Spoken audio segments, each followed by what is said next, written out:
எடப்பாடி பழனிசாமியின் சுற்றுப்பயணத்திற்கு வந்திருந்த அதிமுக நிர்வாகியிடம் 1,00,000 ரூபாய் பிட்பாக்கெட் அடிக்கப்பட்டதால் பரபரப்பு ஏற்பட்டிருக்கிறது. இதுகுறித்த கூடுதல் விவரங்களை தருகிறார் செய்தியாளர் தென்னிலவன். விவரங்கள். நிச்சயமாக. அதாவது 2026 சட்டமன்ற தேர்தலையொட்டி இன்றைய தினம் அதிமுக பொதுச் செயலாளர் எடப்பாடி பழனிசாமி தமிழகம் முழுவதும் செல்லக்கூடிய இந்த பிரச்சார சுற்றுப்பயணத்தை இன்று துவங்கினார். கோவை மேட்டுப்பாளையம் பத்ரகாளியம்மன் கோயில்ல வந்து சாமி தரிசனம் செய்துவிட்டு இந்த பிரச்சாரத்தை துவங்கினார்.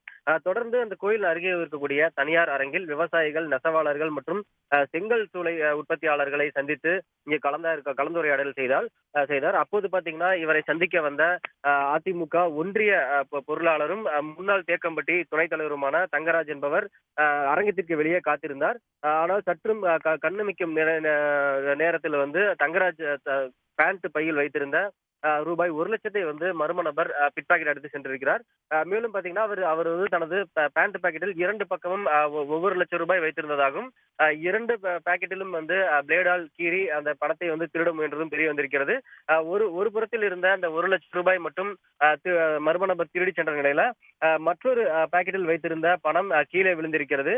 இதை அடுத்து அவர் வந்து அருகில் பார்த்த போது அந்த பணத்தை திருடி சென்ற நபர் யார் என்ற தெரியவில்லை. உடனடியாக அவர் அங்கிருந்த சிசிடிவி கேமரா காட்சிகளை ஆய்வு செய்யுமாறு அங்கிருந்த போலீசாரிடம் தெரிவித்திருக்காரு.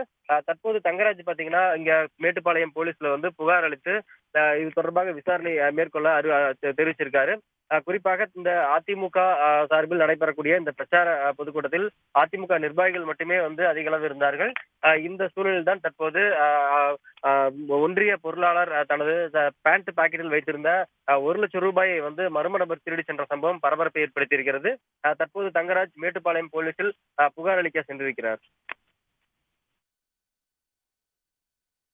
விவரங்களுக்கு நன்றி தென்னிலவன்.